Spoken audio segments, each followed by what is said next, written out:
तिकडे अकोल्याच्या पातूर तालुक्यातील बेलुरा खुर्द मध्ये वादळी वाऱ्यासह मुसळधार पावसामुळे शेतकऱ्यांना साठवून ठेवलेला कांदा हा भिजलाय आणि ज्यामुळे शेतकऱ्याचं मोठ्या प्रमाणात नुकसान झालंय। अल्पभूधारक शेतकरी धम्मपाल इंगळे यांच्याकडे एकंदरीत 2 एकर शेती आहे।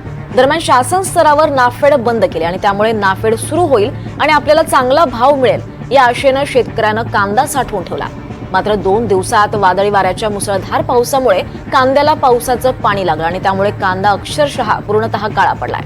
तर साठवणूक केलेल्या कांद्याला कोंब फुटायला देखील सुरुवात झाली आहे। त्यामुळे नाफेड सुरू करावं जेणेकरून इतर शेतकऱ्यांचं नुकसान होणार नाही आणि नुकसानाची पाहणी करून भरपाई द्यावी अशी मागणी केली जाते आहे।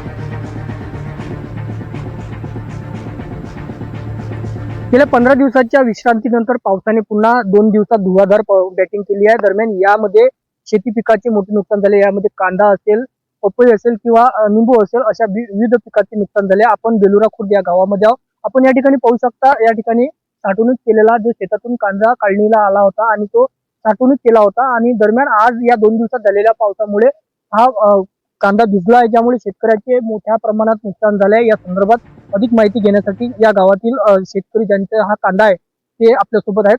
दादा, काय सांगाल, किती कांदा होता आणि तुमचं नाव काय? मी धम्मपाल रामचंद्र इंगळे, बेलुरा खुर्द। माझा कांदा 2 एकर कांदा होता। साठवणूक मी पूर्ण केली। साठवणूक केल्यानंतर कांदा भिजलेला आहे। आता माझ्याकडे जवळपास म्हणजे हे आहे, म्हणजे कर्ज आहे 3 लाख रुपये। आता कांदा कोणी व्यापारी घेऊ शकत नाही। म्हणजे शासनाला फक्त माझी मदत आहे, तर शासनाची कोणी मदत द्यावी, त्यांना नाफेड चालू करावं अशी माझी विनंती आहे शासनाला।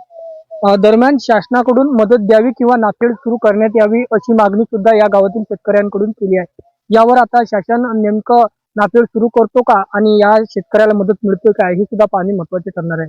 कॅमेरा पर्सन चारुदत्त सोटेसह योगेश सिरसाट, NDTV मराठी, बेलुरा खुर्द, पातूर, अकोला।